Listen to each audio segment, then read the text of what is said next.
5 وقت کی نماز یہ میرے نبی کی آنکھوں کی ٹھنڈک ہے، 5 وقت کی نماز اس امت کی شان پہچان ہے۔ اور اللہ تعالیٰ نے پہلی امتوں پر اتنی بڑی مشقت ڈالی کہ ان کی نماز مسجد کے علاوہ کہیں نہیں ہوتی تھی، مسجد میں ہی ہوتی تھی۔ ہمارے لیے کتنی آسانی کر دی، جاب میں ہے مصلی بچھا نماز پڑھ، چلو مصلی بھی کوئی نہیں، زمین دیکھ اس پر کوئی گندگی تو کوئی نہیں ہے، بس زمین بھی تیرے لیے پاک ہے، چل نماز پڑھ۔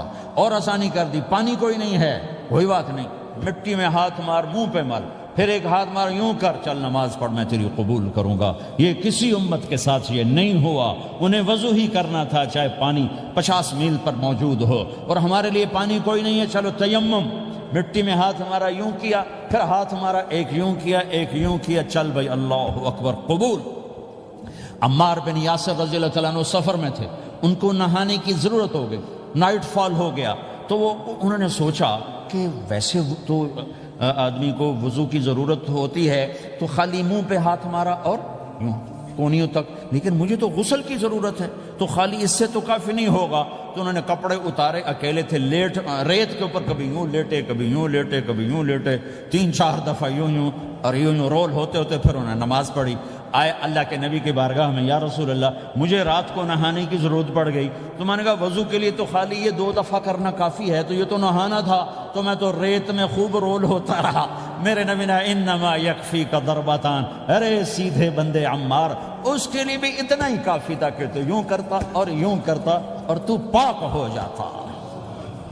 اللہ نے اس نبی کے طفیل، اس محبوب مصطفیٰ صلی اللہ علیہ وسلم کے طفیل، اللہ نے کیا کیا سہولتیں اور آسانیاں ہمیں عطا فرمائیں۔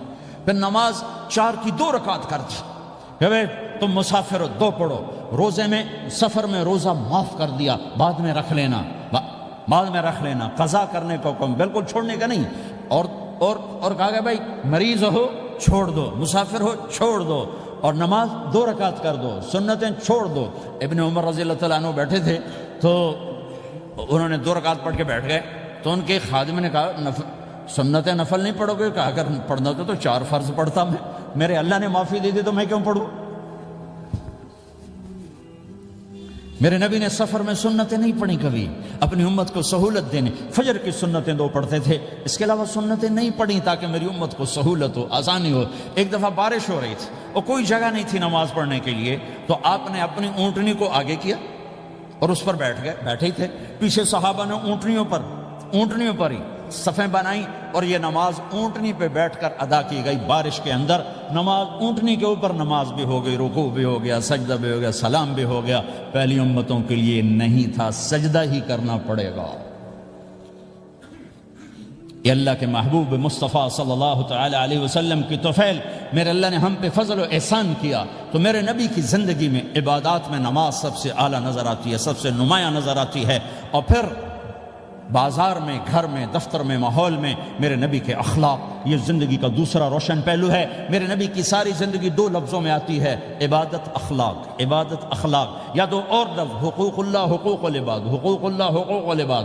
حقوق اللہ میں نماز سب سے اعلیٰ، اور حقوق العباد میں لوگوں کی برداشت کرنا، لوگوں سے درگزر کرنا، معاف کرنا، جھوٹ سے بچنا، دھوکے سے بچنا۔ میرے نبی سے پوچھا گیا یا رسول اللہ مسلمان کنجوس ہو سکتا ہے؟ ہم نے کہا ہو سکتا ہے۔ یا رسول اللہ مسلمان کمزور ہو سکتا ہے، بزدل ہو سکتا ہے، ڈرپوک ہو سکتا ہے؟ آپ نے کہا ہو سکتا ہے۔ یا رسول اللہ مسلمان جھوٹ بول سکتا ہے؟ آپ نے کہا نہیں، جھوٹ نہیں بول سکتا، جھوٹ نہیں بول سکتا۔ ہاں، الا لعنت اللہ علی الکاذبین، جھوٹوں پہ اللہ کی لعنت۔ اس لعنت کے ساتھ 400 پاؤنڈ بچا لیے، 4000 بچا لیے، 4 ملین بچا لیے، 4 بلین بچا لیے، 4 ٹریلین بچا لیے، ساری دنیا کو بچا لیا، اور اوپر اللہ کی لعنت پڑی تو اللہ کی قسم گھاٹے کا سودا ہے۔ اور سچے ہو گئے، سچ بولا، یہ میں 100 پاؤنڈ کماتا ہوں، لے لو جو لینا ہے اس میں سے، یہ میں 1000 پاؤنڈ کماتا ہوں، لے لو جو لینا ہے، یہ میں 50,000 پاؤنڈ کماتا ہوں، لے لو جو لینا ہے، کہ مسلمان کی زبان سے جھوٹ نہیں نکلتا، سچ ہی بولتا ہے۔ آپ تشریف لے جا رہے ہیں، ایک آواز ہے یا رسول اللہ، آپ نے یوں دیکھا، کوئی نظر نہیں آیا، پھر آواز ہے یا رسول اللہ، تو آپ نے دیکھا کہ ہرنی ڈیئر چھوٹی وہ کھڑی ہوئی، رسی میں بندھی، تو آپ نے کہا کیا ہوا؟ کہا جی آپ کا صحابی مجھے پکڑ کے لایا ہے، میرے چھوٹے چھوٹے بچے بھوک سے رو رہے ہوں گے، آپ مجھے چھوڑ دیں، میں بچوں کو دودھ پلا کے واپس آ جاتا، مجھے پتا ہے میرے اللہ کی تقدیر میرے بارے میں کیا ہے۔ تو آپ نے کہا اگر تو واپس نہ آئی تو پھر تو اس نے کہا مجھے اللہ جہنم میں ڈال دے. آپ نے اس کی رسی کھول دی, خود وہیں بیٹھ گئے. اس نے دوڑ لگائی اور پہاڑوں میں گم ہو گیا. تھوڑی دیر کے بعد وہ دوڑتی ہوئی آئی اور آ کے سر یا رسول اللہ میں حاضر ہو گیا. تو آپ نے اس کو باندھ کے وہیں آپ بیٹھ گئے نہیں. دیر کے بعد وہ صحابی آئے جنہوں نے اس کو شکار کیا تھا, پکڑا تھا. تو کہنے لگے, ان کا یا رسول اللہ آپ یہاں کیسے؟ کہ میں ایک درخواست لے کر آیا ہوں. کہ کیا؟ کہ یہ ہرنی مجھے ہدیہ کر دو. کہ یا رسول اللہ سب کچھ آپ کا ہے, یعنی بس یہ ہدیہ کر دو. یا رسول اللہ حاضر. تو آپ نے اس کو لے کر رسی اس کی گردن سے نکالی کہ جا بچی اپنے بچوں کے پاس جا کے خوشی منا. سچ نجات دیتا ہے اور جھوٹ ہلاک کرتا ہے. ایک ہرنی جان کی بازی کھیل گئی سچ بولنے کے لیے. تم چند پونڈوں پہ جھوٹ بولتے ہو, ایمان کو برباد کر کے رکھ دیتے ہو. مسلمان جھوٹ نہیں بولتا, مسلمان دھوکہ نہیں دیتا, مسلمان کی زبان سے سخت بول نہیں نکلتا, کسی کو بے عزت نہیں کرتا, کسی کو کی بے اکرامی نہیں کرتا, کسی کا دل نہیں توڑتا, کسی کو ذلیل نہیں کرتا, خود سہتا ہے, اوروں کو خوشیاں دیتا ہے, خود دکھ سہتا ہے, اوروں کو راحت دیتا ہے, خود تکلیف سہتا ہے. یہ میرے نبی کے اخلاق ہیں, یہ میرے نبی کی زندگی ہے, اور یہ اسلام کا سب سے بڑا چیپٹر ہے, وہ سب سے مشکل چیپٹر ہے. جب میرے نبی نے لمبی نمازیں پڑھی تو اللہ نے روک دیا کہ میرے حبیب ما انزلنا علیک القرآن لتشقى, اتنی لمبی نماز نہ پڑھ کے تو تھک جائے. میرے نبی نے تبلیغ میں زور دکھایا تو اللہ نے روک دیا, فلتذهب نفسك علیہم حسرات. میرے نبی اتنا غم نہ کر کے آپ خود ہی آہیں بھرتے بھرتے آپ مر جائیں. میرے نبی نے مال سارا خرچ کیا, اللہ نے اس سے بھی روک دیا. ولا تبسطها كل البسط فتقعد ملوما محسورا. اتنا خرچ نہ کریں کہ آپ خود پھر دکھی ہو کے بیٹھ جائیں. خرچ کرنا بہت بڑا عمل, تبلیغ سب سے سارے عملوں کا سردار عمل. تبلیغ سے بڑا کوئی کام ہوتا تو اللہ نبیوں کو دیتا. اگر تبلیغ سے بڑھ کر کوئی کام ہوتا تو اللہ نبیوں کو دیتا. گشت سے بڑھ کر کوئی محنت ہوتی تو اللہ نبیوں کو دیتا. 950 سال نوح علیہ السلام گشتی کر رہے ہیں. اور اللہ کی مان لو. اتنا عظیم عمل کا میرے نبی درمیانہ نماز سب سے بڑی عبادت, میرے نبی درمیانہ کام. لیکن جب میرے نبی نے اخلاق اچھے کیے, دشمن کو معاف کرنا. تو ایک آدمی آپ سوئے ہوئے تھے, آپ کی تلوار لٹکی تھی, ایک آدمی آیا, اس نے آپ کی تلوار اتاری اور یوں ہماری پسلی میں. آپ اٹھ کے بیٹھ گئے. اب وہ قتل کے ارادے کے لیے آ چکا ہے اور تلوار یہاں ہے. کہتا من یمنعک منی, اب بول تمہیں کون بچائے گا؟ تو آپ نے مسکراتے ہوئے کہا اللہ. تو اس کے ہاتھ سے تلوار گر پڑی. تو آپ نے اٹھا لی, آپ نے یوں سیدھی کی, اب تو بچا, تجھے کون بچائے گا؟ وہ کہنے لگا مجھے تو ہی بچائے گا. وہ تو اللہ کو جانتا نہیں تھا. کہا بابا مجھے تو ہی بچائے گا. تو آپ کہتے ہیں اس کا سر اڑا دو, یہ نبی کو قتل کرنے آیا ہے. میرے نبی نے فرمایا کلمہ پڑھتے ہو؟ کہا نہیں پڑھتا. کہا جاؤ معاف کیا. یہ میرے نبی کے اخلاق ہیں. 20 سال جنہوں نے قتل کے منصوبے بنائے, مکہ والے. جب آپ مکہ میں فاتحانہ داخل ہوئے, ابو سفیان سب سے زیادہ آپ کو دکھ پہنچانے والوں میں پیش. تو آپ نے ابو سفیان کو عزت دی. جو ابو سفیان کے گھر میں داخل ہوگا اس کو کچھ نہیں کہا جائے گا. آپ تو ابو سفیان کو بلا کے سولی پہ لٹکاتے, اور آپ کہہ رہے ہیں جو ابو سفیان کے گھر میں جائے گا اسے کچھ نہیں کہا جائے گا, جو بیت اللہ میں ہوگا اسے کچھ نہیں کہا جائے گا. سارا مکہ سامنے, آپ یوں بیت اللہ کا دروازے پر یوں دونوں ہاتھ ایسے ٹکا کے کھڑے تھے. پھر آپ نے کہا میں کیا کروں گا اب تمہارے ساتھ؟ تو سہیل بن عمر نے کہا آپ کریم ہیں, کریم کے بیٹے ہیں. تو آپ نے کہا جاؤ میں نے معاف کیا. یہ اخلاق آج مٹ چکے ہیں. مردوں سے, عورتوں سے, علم والوں سے, خانقاہ والوں سے, تبلیغ والوں سے, سب زیرو ہوئے پڑے ہیں. جب تک یہ اخلاق زندہ نہیں ہوتے اسلامی زندگی قائم نہیں ہو سکتی, اسلامی معاشرت قائم نہیں ہو سکتی. اور دین 2 چیزوں سے آگے پھیلتا ہے, ایک دعوت اور ایک اخلاق. دعوت اور اخلاق. دعوت نہیں ہوگی تو اخلاق وہیں پڑے رہ جائیں گے. اخلاق نہیں ہوگے تو دعوت کوئی قبول نہیں کرے گا. میرے نبی نے کتنے معجزے دکھائے مکے میں, نہیں کلمہ پڑھا. بدر میں ان کے 70 مارے گئے, فرشتوں کو دیکھا, جبریل کے گھوڑے کی آواز سنی, کلمہ نہیں پڑھا. خندق میں شکست ہوئی, کلمہ نہیں پڑھا. پانی نکلتے دیکھا, انگلیوں سے کلمہ نہیں پڑھا. ایک بکرے کا ایک بازو پکایا, ایک بازو بکرے کا, ایک اگلا جو بازو تھا, اور 40 آدمیوں نے کھانا کھایا اور ایک بوٹی کم نہیں ہوئی. کلمہ نہیں پڑھا. لیکن جب میرے نبی نے کہا جاؤ معاف کیا تو سارے ہی کلمہ پڑ گئے کہ واقعہ یہ اخلاق نبی کے ہو سکتے۔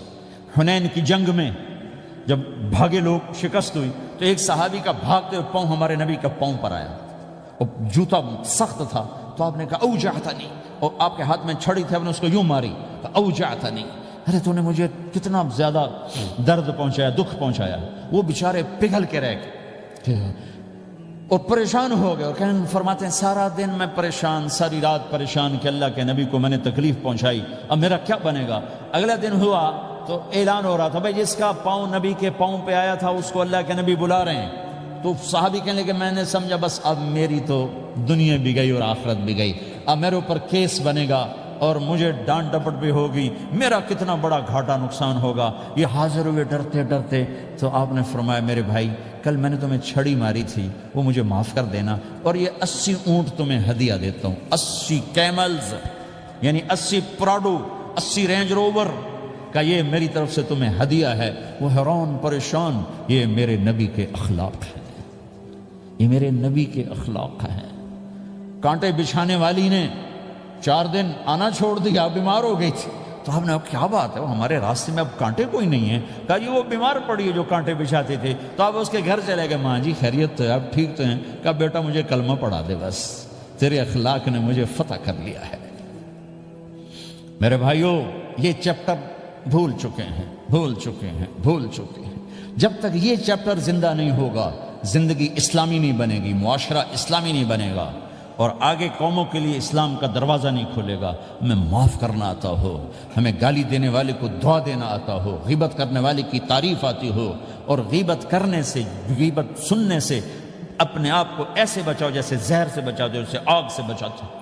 ایک دوسرے کو نفرت کا بول نہ بولو ورنہ ساری زندگی تباہ و برباد ہو جائے گی۔ میرے رب کی قسم، میرے نبی نے کہا ایک زبان کا بول انسان بولتا ہے اور جہنم کی گہرائیوں میں گر جاتا ہے، اور ایک زبان کا بول انسان بولتا ہے اور جنت کے درجات پر چڑھ جاتا ہے۔ یہ زبان بہت طاقتور چیز ہے، میں ہر بیان میں اس کو دہرا رہا ہوں کہ جتنا یہ عمل ختم ہو چکا ہے اتنا کوئی عمل بھی نہیں ختم ہوا ہے۔ اور ایک صحابی ہیں ابو دجانہ۔ کون ابو دجانہ؟ السابقون الاولون من المہاجرین والانصار، اس میں پہلی صف کے صحابہ۔ کون ابو دجانہ؟ جب آپ حج پر گئے تو اپنی جگہ مدینے کا امیر ابو دجانہ کو بنایا۔ ابو دجانہ حج میں شریک نہیں ہوئے کہ آپ نے اپنی جگہ ان کو اپنا نائب بنا کے وہاں کھڑا فرمایا ابو دجانہ میری جگہ پر مدینے کا امیر ہے، یہ وہ ابو دجانہ ہیں۔ کون ابو دجانہ؟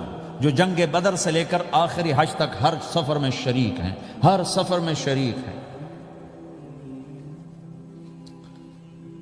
ان کی ایک بات میں بتانا چاہتا ہوں، پہلے تھوڑی سی ان کی ہسٹری بتانا چاہتا ہوں۔ کون ابو دجانہ؟ احد کی جنگ میں آپ نے تلوار اٹھائی، کہ اس تلوار کو کون لے گا؟ کئی صحابہ کھڑے ہو گئے، آپ نے کہا اس تلوار کا حق کون ادا کرے گا؟ سارے بیٹھ گئے، 3 آدمی کھڑے رہے، ایک زبیر بن عوام، ایک عمر بن خطاب، ایک ابو دجانہ۔ ان کا نام ہے سماک بن خرشنہ، سماک بن خرشنہ ان کا نام، ابو دجانہ سے مشہور ہے۔ تو آپ نے تلوار نہ عمر کو دی، نہ زبیر کو دی، ابو دجانہ کو دی تھی۔ تو عمر رضی اللہ عنہ نے تو محسوس نہیں کیا، حضرت زبیر نے محسوس کیا کہ اس کو کیوں دی، مجھے کیوں نہیں دی، میں مہاجرین میں سے ہوں، میں پھوپھی کا بیٹا ہوں، میں اس سے دلیری میں کم نہیں ہوں۔ بلکہ حضرت زبیر کی دلیری کی تو دھک تھی، جدھر سلوار چلتی تھی کاٹتی چلی جاتی تھی، کہنے لگا میں دیکھوں گا یہ کیا کرتا ہے۔ تو ابو دجانہ کے پیچھے پیچھے زبیر ہو لیے، تو ابو دجانہ نے جو حملہ کیا تو 3000 کا لشکر تھا، اس کو چیر کے پار نکل کے، پورے لشکر کو کاٹ کے پار نکل کے، اور آگے عورتیں کھڑی تھیں جو مکے کے لشکر کو تیار کر رہی تھیں۔ نحن بنات طارقی نمشی علی النمارقی مشی القتل بوارقی المسک فی المخالقی المسک فی المفارقی والدر فی المخالقی ان تقبلوا نعانقی وتدبروا نفارقی فراق غیر وامقی، یہ گانا گا رہی تھیں اور ان کو تیار کر رہی تھیں۔ تو جب ابو دجانہ کی تلوار نظر آئی تو سب بھاگی، ہندا پکڑی گئی، تو آپ نے یوں اپنی تلوار ہندا کے سر پر رکھی، انہوں نے چیخ ماری، تلوار ہٹا لی۔ تو زبیر پیچھے پیچھے کہ کیا کیا ہے؟ جنگ میں اگر کوئی عورت حصہ لے اسے مارنا جائز ہے، ویسے جائز نہیں ہے، عورت کو، بچے کو، بوڑھے کو ہاتھ لگانا جائز نہیں ہے۔ تو انہوں نے کہا تلوار کیوں نہیں چلائی؟ کہا میرے محبوب کی تلوار ہے، عورت کے خون سے رنگین کر کے اس کی شان نہیں گھٹانا چاہتا، یہ میرے نبی کی تلوار۔ پھر واپس ہوئے، پھر اٹیک کیا اور پھر مجمع کو چیر دیا۔ سامنے ایک آدمی آ رہا تھا ہاتھی کی طرح، اتنا لمبا موٹا تازہ، تو زبیر کہنے لگے میرے جی میں آیا کبھی اس کی ٹکر ہونا پھر میں دیکھوں ابو دجانہ کیا چیز ہے۔ تو اللہ کا کرنا ایسا ہوا، ابو دجانہ دونوں آمنے سامنے ہو گئے۔ تو وہ ایسے شاہ سوار تھے کہ دونوں طرف کے لشکر ذرا تھم گئے اور وہ دونوں بھڑ گئے۔ ابو دجانہ کے اپنے جوہر، اس پہلوان کے اپنے جوہر، غبار اٹھا، مٹی اٹھی، اور اس کی اپنی طاقت، ان کی اپنی طاقت، انہوں نے ابو دجانہ کو اس نے زخمی کر دیا۔ ابو دجانہ نے جو جوش میں آ کے ماری تلوار، اس کو لگی یہاں، تو اتنی طاقت سے لگی کہ اس کے نیچے اتر کر دو ٹکڑوں میں تقسیم کر دی۔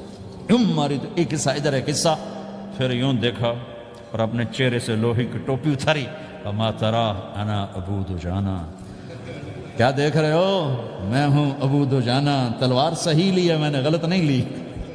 یہ ابو دجانہ ہیں۔ اور جب شکست ہو گئی احد کی جنگ میں، اور پھر 10-12 آدمیوں نے آپ کو گھیرے میں لیا ہوا تھا، ان میں ایک ابو بکر تھے، عمر تھے، علی تھے، طلحہ تھے، زبیر تھے، سعد بن ابی وقاص تھے، اور سہل بن حنیف تھے، عبادہ قتادہ بن نعمان تھے، اور ابو دجانہ تھے رضی اللہ تعالی عنہم۔ ان میں سے ایک ابو دجانہ بھی تھے، اور یمامہ کی جنگ میں ابو دجانہ شہید ہوئے، یمامہ کی جنگ میں شہید ہوئے۔ یہ ابو دجانہ کی تھوڑی سی سیرت آپ کے سامنے آئی ہے۔ اس کے بعد اب آپ ان کے قول کو سنو تاکہ اس کا وزن آپ کے سامنے آئے۔ یہ بدر کے شریک ہیں، اللہ کے نبی نے کہا بدر کا صحابی جو مرضی کرے بخشا گیا۔ یہ صلح حدیبیہ کے شریک ہیں، اللہ نے قرآن میں کہا لقد رضی اللہ، میں ان سے راضی ہو گیا۔ یہ صحابی ہیں، اللہ نے کہا کلا وعد اللہ الحسنی، اے میرا نبی تیرے ہر صحابی کے لیے جنت کا وعدہ ہے۔ اور اب یہ کیا کہتے ہیں؟ یہ کیا کہتے ہیں لوگو؟ ان ارجع عملی عند،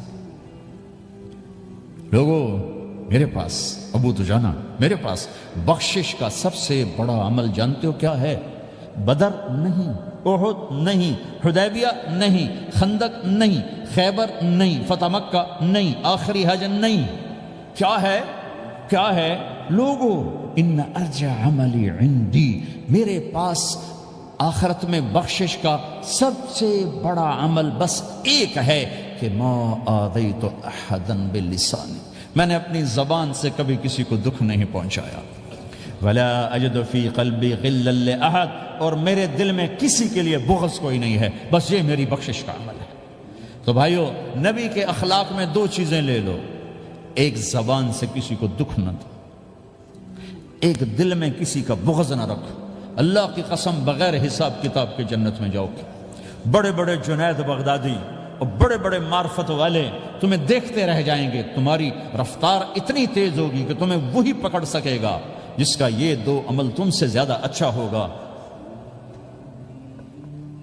جس روڈ پہ رش ہوتا آپ وہاں سے گاڑی ہٹا لیتے ہو، ادھر نہیں جانا، ادھر رش ہے، وہ سائن وغیرہ آپ کو آ جاتے ہیں کہ ادھر بلاک ہے، ادھر نہیں جانا، ادھر جانا ہے۔ تو جہاں روڈ پہ رش ہوتا ہے تو قیمتی سے قیمتی گاڑی کی رفتار بھی آہستہ ہو جاتی ہے، اور جہاں روڈ خالی ہوتا ہے تو پرانی گاڑی بھی بھاگے جا رہی ہوتی۔ ہمارے یہاں پرانی گاڑی ہوتی ہے نا، پرانی بسوں کے پیچھے لکھا ہوتا ہے نہ انجن کی خوبی نہ ڈرائیور کا کمال، خدا کے سہارے چلی جا رہی ہے۔ اور جس کے پاس ایسی گاڑی ہو، نہ انجن کی خوبی نہ ڈرائیور کا کمال، تو اگر اس کو روڈ خالی مل جائے تو وہ تو مرسیڈیز والے سے پہلے پہنچے گا، رینج روور والے سے پہلے پہنچے گا، بینٹلی والے سے پہلے پہنچے گا، رولز رائس والے سے پہلے پہنچے گا، جو وہ تو پھنسی کھڑی اور اس کا روڈ ہی خالی ہے۔ تو میرے بھائیو، یہ میں ایک مثال دیتا ہوں، عبادات کی روڈ پہ بہت رش ہے، نمازی بے شمار ہیں، روزے دار بے شمار ہیں، عمرے والے بے شمار ہیں، حج والے بے شمار ہیں، اور تہجد گزار بے شمار ہیں، علماء بے شمار ہیں، حافظ بے شمار ہیں، ذکر والے بے شمار ہیں، بہت رش ہے، تبلیغ والے بے شمار ہیں، لیکن جو اخلاق والا روڈ ہے نا، یہ خالی پڑا ہے۔ اس پہ موٹر زوکی پہ چڑھ کے آ جاؤ تو سب سے آگے نکل جاؤ، سائیکل پہ چڑھ کے آ جاؤ تو سب سے آگے نکل جاؤ، کہ روڈ ہی خالی ہے، اخلاق کا روڈ خالی ہے۔